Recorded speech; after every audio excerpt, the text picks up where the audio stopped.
So what is trauma? Well, the word trauma comes from the Greek language and it means injury or wound originally, referring to physical injuries. But actually now we're talking about, in this context, a kind of mental or emotional injury caused by stress. You can't see it like a physical injury, it happens inside of us. But traumatization affects every part of our physical body and can adversely affect every part of our lives. Stress exists on a continuum. At one end we've got healthy stress, and at the other end we've got health-harming, injurious, toxic or traumatizing stress. I like, if we have to pick one definition, the SAMHSA definition, the Substance Abuse and Mental Health Services Administration of America.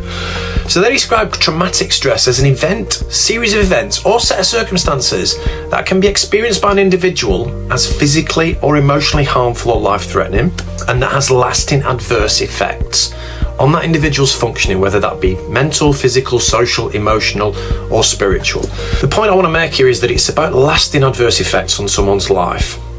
If it's transient, if it's brief, if people recover, if people bounce back, it's not traumatizing, it's not injured them.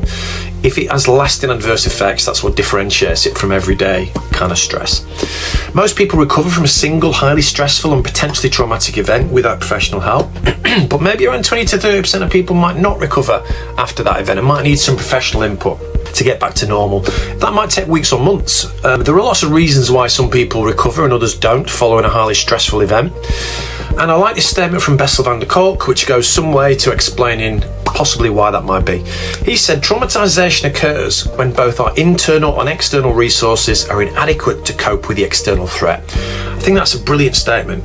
It brings to mind a set of scales, balancing scales. On the one side is trauma, stress, tragedy, loss, and on the other side of the scales are resilience, coping, assets, social support.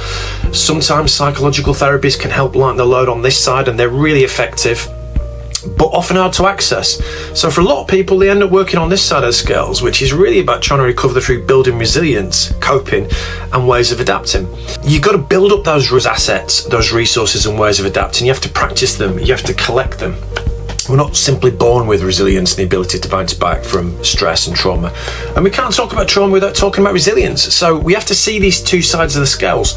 I'm going to make a separate video on resilience, coping and recovery. But as a starting point, I hope that's helped. And I'll see you in the next one.